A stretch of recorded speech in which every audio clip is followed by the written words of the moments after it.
Famous story channel में आपका स्वागत है। आइए आज हम आपको सुनाते हैं शरत चंद्र चट्टोपाध्याय की कहानी। शरत चंद्र चट्टोपाध्याय बांग्ला साहित्य के सबसे लोकप्रिय और सर्वाधिक अनुदित उपन्यासकार और कहानीकार थे। उनके कहानियों में तत्कालीन बंगाल के ग्रामीण जीवन, मानवीय संबंधों और समाज के शोषित वंचित लोगों के संघर्षों का अत्यंत संवेदनशील चित्रण मिलता है। आइए अब हम सुनाते हैं शरत चंद्र चट्टोपाध्याय की कहानी बालकों का चोर। बांग्ला के अमर साहित्यकार शरत चंद्र चट्टोपाध्याय द्वारा लिखित एक हृदय स्पर्शी और आत्मकथात्मक कहानी है। यह उनके बचपन की स्मृतियों और ग्रामीण परिवेश के संघर्षों पर आधारित है। आइए अब हम कहानी की शुरुआत करते हैं। उन दिनों चारों ओर यह खबर फैल गई कि रूपनारायण नदी के ऊपर रेल का पुल बनेगा, परंतु पुल का काम रुका पड़ा है। इसका कारण यह है कि पुल की देवी 3 बच्चों की बलि चाहती है।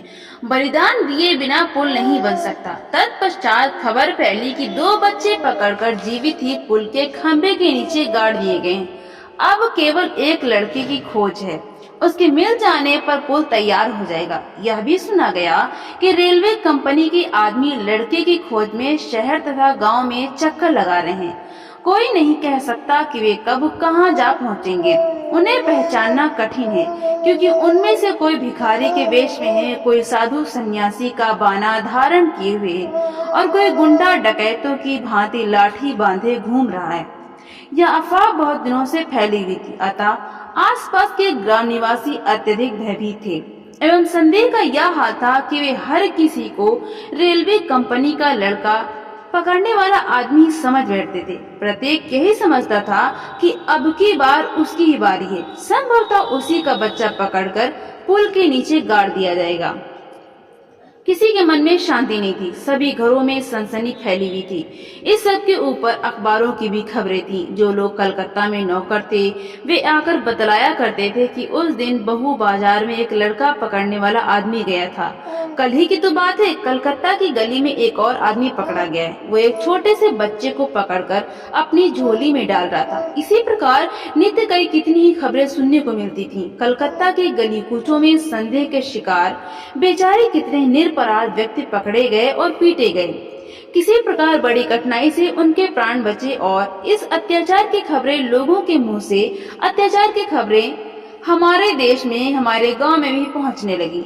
ऐसे ही समय में एक दिन अचानक ये घटना हमारे गांव में भी घट गई। गांव की सड़क के पास ही थोड़ी दूरी पर एक बाग के भीतर एक बूढ़ा ब्राह्मण और उसकी ब्राह्मणी दोनों रहते थे। वे मुखर्जी थे। उनके बाल बच्चा कोई नहीं था, परंतु दुनिया में और दुनिया के सभी मामलों में उनकी आसक्ति 16 आने के स्थान पर 18 आने थी। उनका एक सगा भतीजा था, उसे उन्होंने अलग कर दिया, परंतु उसका हिस्सा नहीं दिया। देने की कल्पना भी उन्होंने कभी नहीं की। भतीजा कभी कभी आकर कहा सुनी करता, लड़ता झगड़ता और अपने हिस्से के कपड़े, बर्तन तथा गृहस्थी की अन्य सामग्री पर दावा करता था। मैं कोई भीख नहीं मांगता, सब मेरे पुरुषों की कमाई है। तुम मेरे पिता का हिस्सा हजम करने वाले कौन होते हो? यह सुनकर उसकी चाची हो हल्ला मचा चिल्ला चिल्ला कर लोगों की भीड़ जमा कर लेती और कहती, हीरू हमें मारने आया है, यह गुंडा है, हमें मारने आया है, यह गुंडा हमें मार डालने की धमकी देता है। हीरालाल कहता, अच्छी बात है, किसी दिन तुम्हें मारकर ही सब वसूल करूंगा। इसी प्रकार दिन बीत रहे थे। उस दिन झगड़े की हद हो गई। दोनों ओर से गर्मा गर्मी बढ़ चली। हीरू ने आंगन में खड़े होकर कहा, यह अंतिम बार कह देता हूँ चाचा, मेरा हिस्सा मुझे मिलना चाहिए, दोगे या नहीं? चाचा ने झड़कते हुए कहा, जा जा, तेरा कुछ नहीं है। हीरू भी तमक कर बोला, नहीं है? चाचा ने कहा, हाँ हाँ नहीं है। हीरू ने कहा, तुम झूठ कहते हो, मैं अपना हिस्सा लेकर ही छोड़ूंगा। चाची रसोई घर में थी, बाहर निकलकर बोली, तो फिर जा अपने बाप को बुला ला। हीरालाल बोला, मेरे पिता तो स्वर्ग में चले गए, वे अब नहीं आ सकेंगे। मैं जाकर तुम्हारे बाप दादों को बुला लाऊंगा, उनमें शायद में कोई जीवित है, वही आकर मेरा रत्ती रत्ती हिस्सा बांट देगा। इसके पश्चात कई मिनटों तक दोनों ओर से जिस भाषा का प्रयोग किया गया उसे यहाँ लिखा नहीं जा सकता। जाने से पूर्व हीरालाल कह गया था, आज इसका निपटारा करके रहूंगी, यह तुमसे कहे जाता हूँ, सावधान रहना। रसोई घर के भीतर से चाची गरजती हुई बोली, तू बड़ा तीस मार्का है ना, जा जो किया जाए सो कर लेना। हीरालाल वहां से सीधा राहीपुर गांव में जा पहुंचा। इस गांव में कुछ गरीब मुसलमान रहते थे। वे मुहर्रम में ताजे निकालते, उनके आगे बड़ी बड़ी लाठियां लेकर चलते एवं अपनी कसरत और करतब दिखाते थे। उनकी लाठियों ने सेरों तेल पिया था तथा उनकी गांठों में खूबसूरती के लिए पीतल की कड़ियां जड़ी हुई थीं। इसी से बहुत लोग समझते थे कि उन जैसा लाठी चलाने वाला इस आंचल में और कोई नहीं है। ऐसा कोई कार्य नहीं था जिसे वे ना कर सकते हों। केवल पुलिस के भय से शांत बने रहते थे। हीरालाल ने लतीफ मियाँ के पास पहुंचकर कहा, ये 2 रुपए पेशगी लो, एक तुम्हारा और दूसरे तुम्हारे भाई का। काम पूरा कर दो तब और भी इनाम मिलेगा। दोनों रुपए हाथ में लेते हुए लतीफ मियाँ ने हंसकर कहा, क्या काम करना है बाबू? हीरालाल ने कहा, इस देश में तुम दोनों भाइयों को कौन नहीं जानता। तब लोगों की लाठी के जोर से विश्वास वंश के बाबुओं ने कितनी जमींदारी पर अपना अधिकार कर लिया है। यदि तुम चाहो तो क्या नहीं कर सकते। लतीफ मियाँ आंख का इशारा करते हुए बोले, चुप रहो बाबू, थाने का दरोगा सुन लेगा तो फिर हमारी जान नहीं बचेगी। पुलिस को यह पता है कि वीरनगर गांव पर हम दोनों भाइयों ने लाठी के जोर से विश्वास बाबू का कब्जा कराया है, परंतु मौके पर हमें कोई पहचान नहीं सका, इसी से इस बार हम लोग बच गए। हीरालाल ने अत्यंत आश्चर्य से कहा, कोई पहचान नहीं सका? लतीफ बोला, कोई पहचानता कैसे? सिर पर बहुत बड़ा पगड़ बंधा था, गानों पर गलपट्टे लगे थे, माथे पर बड़ा सा सिंदूर का टीका था और हाथ में 6 हाथ की लाठी थी। लोगों ने समझा हिंदुओं की यमराजपुरी से साक्षात हिंदूता उपस्थित हुई है। पहचानते क्या? सब लोग अपने अपने जान लेकर न जाने कहाँ भाग छिपे रहे। हीरालाल ने उसका हाथ पकड़ लिया, बोला, ऐसा ही एक काम एक बार और करना।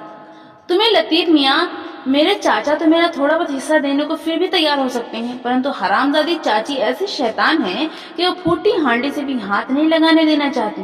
वही पगड़, वही गलपट्टा, वही सिंदूर का टीका और वही हाथ पे लंबी लाठी लिए एक बार चाचा के आंगन में जा खड़े हों और वहीं डाकुओं जैसी घुड़की दिखा दो, बस फिर मैं देख लूंगा। ठीक संध्या होने से पहले झुटपुटे में चलो, बस कार्य सिद्ध हो जाएगा। लतीफ मियाँ तैयार हो गए। निश्चित हुआ लतीफ और महमूद दोनों भाई वही पोशाक पहनकर, वैसा ही वेश बनाकर आज दिया जलने से पहले चाचा के घर जा धमकेंगे। उनके पीछे हीरालाल रहेगा। एकादशी का दिन था। दिन भर व्रत रखने के बाद हीरू की चाची जगदम्बा ने अपने पति को भोजन कराने के लिए आंगन से मिले हुए चबूतरे पर आसन बिछाया और थाली लगाकर सामने रख दी। मुखर्जी चाचा फलाहार करने के लिए बैठे। सामान्य कंदमूल और दूध यही फलाहार का सामान था। मुखर्जी बादी प्रकृति वाले मनुष्य थे, अतः अन्न का आहार करने से उनकी तबीयत खराब हो जाने का भय था। पत्थर के पात्र में डाब का पानी रखा था। उसे पीने के लिए जैसे ही पात्र उठाया, वैसे ही ठीक उसी समय दरवाजा ठेलते हुए लतीफ तथा महमूद दोनों भाई सामने आ खड़े हुए। वही सिर पर बड़ा सा पगड़, वही भयानक गलपट्टा, वही संपूर्ण माथे पर लगा हुआ सिंदूर का बड़ा टीका और हाथ में वही 6 हाथ की ऊंची मोटी लाठियां। चाचा के हाथ से पत्थर का वही पात्र धमाक से नीचे गिर पड़ा। जगदम्बा जोर से चीख पड़ी, अरे मोहल्ले वाले दौड़ो, आओ, बच्चों पकड़ने वाले हैं, बालकों के चोर, बालकों के चोर। सामने वाले छोटे से मैदान में प्रतिदिन मोहल्ले के गांव के छोटे छोटे बालक इकट्ठे होकर भांति भांति के खेल खेला करते थे। आज भी खेल रहे थे। वे भी चिल्लाते हुए इधर उधर भाग खड़े हुए। बालकों को पकड़ने आए हैं, बच्चों को चुराने वाले आए हैं, लड़कों को पकड़े लिए जा रहे हैं। घर बताने के लिए हीरू भी लतीफ और महमूद के साथ आया था तथा दरवाजे की आड़ में छिपा हुआ था। उसने ढंग देखा तो धीरे से कहा, मियाँ देखते क्या हो, जान बचाकर भागो, मोहल्ले के लोगों ने घेर कर पकड़ लिया तो जान बचाना मुश्किल हो जाएगा। इतना कहकर वो वहां से भाग गया। लतीफ मियाँ ने शहर की और कोई खबर चाहे सुनी हो या ना सुनी हो, परंतु बालकों को पकड़े जाने का हंगामा, उन्हें गायब करने की अफवाह उसके कानों तक भी पहुंच चुकी थी। क्षण भर में ही उसकी समझ में आ गया कि उस अपरिचित अनजाने स्थान में ऐसे वेश में, विशेषकर सिंदूर का लंबा चौड़ा टीका लगाए हुए, यदि उन दोनों को पकड़ लिया गया तो एक भी हड्डी साबुत नहीं बचेगी। यह विचार आते ही दोनों भाई जान लेकर भागे, परंतु भागने से क्या हो सकता था? रास्ता पहचाना हुआ नहीं था। दिन का उजाला समाप्त हो चुका था।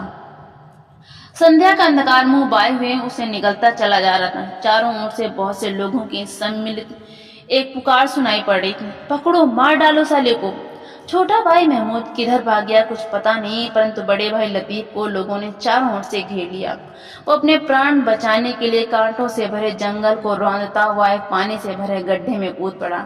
इसके पश्चात सब लोग उस गड्ढे के चारों ओर किनारे पर खड़े हो से ताक ताक कर ईंट कंकड़ मारने लगे। लतीफ जब भी सिर ऊपर उठाता उसके सिर पर ढेला पड़ता था। वो फिर पानी के भीतर अपना सिर कर लेता। ऊब कर जब फिर सिर निकालता तभी दूसरा ढेला आ लगता था। लतीफ मियाँ इस प्रकार ईंट और ढेले खाकर तथा पानी पीकर अधमरे हो गए। वे जितने ही हाथ जोड़कर कहना चाहते कि वो लड़का पकड़ने वाला चोर नहीं है, लड़का पकड़ने नहीं आया, उतने लोगों का क्रोध तथा संदेह बढ़ता जाता था। सोचते और कहते तो यह गलपट्टा क्यों लगाए हैं या पगड़ क्यों बांधे हैं, इसके मुंह पर सिंदूर कहाँ से आया। लतीफ का पगड़ खुल गया था, गलपट्टा भी खुलकर एक और झूल रहा था और माथे का सिंदूर भी धुलकर सारे मुंह पर फैल गया था। लतीफ बेचारा क्या कैफियत देता और उसकी बात सुनता भी कौन। इसी बीच कुछ अधिक उत्साही लोग पानी में उतरकर लतीफ को किनारे पर घसीट लाए। वो रो रो कर केवल यही कह रहा था कि लतीफ मियाँ, वाह लतीफ मियाँ, और उसका दूसरा भाई महमूद मियाँ है। वे लोग बच्चे पकड़ने वाले नहीं हैं, वे लड़कों को चुराने वाले नहीं हैं।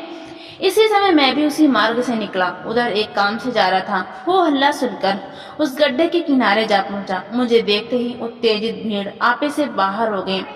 सब लोग एक स्वर से चिल्ला उठे, हमने बच्चों का एक चोर पकड़ लिया है। बेचारे लतीफ मियाँ की वो दुर्दशा देखकर मेरी आंखों में आंसू आ गए। उसमें बोलने तक की शक्ति नहीं रहती। गलपट्टा, पगड़, सिंदूर और रक्त सबने मिलकर उसकी विचित्र शक्ल बना रखी थी। वो केवल सबके हाथ जोड़ता हुआ रो रहा था। मैंने लोगों से पूछा, इसने किसी का लड़का चुराया है क्या? किसने अपने लड़के को इसके द्वारा चुराए जाने की नालिश की है?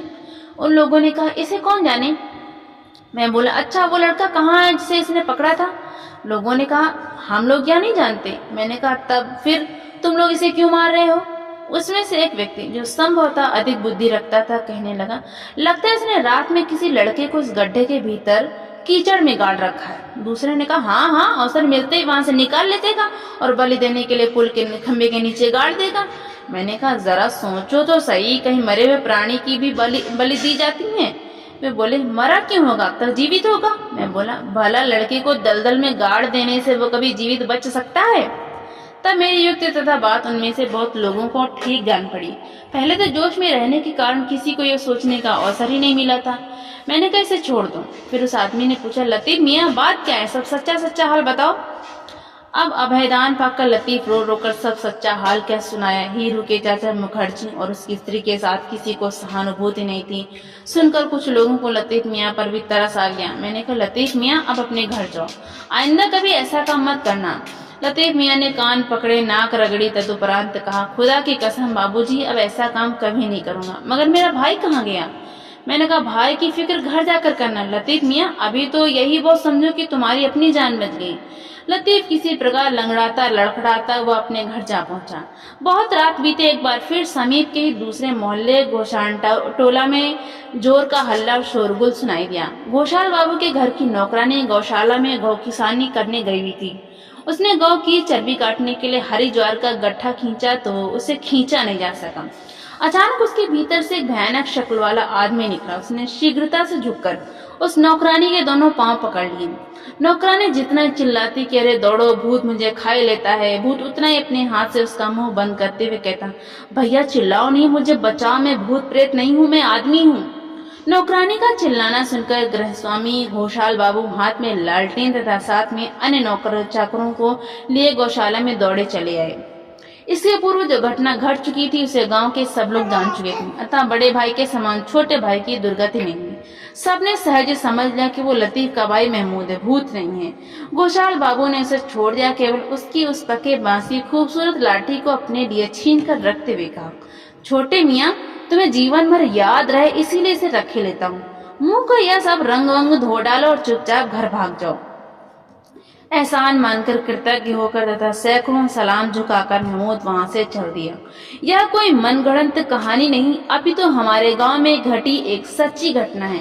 तो दोस्तों, आपको ये कहानी कैसी लगी, लाइक करें, ज्यादा से ज्यादा शेयर करें और कमेंट करके हमें जरूर बताएं। और इसी तरह की हिंदी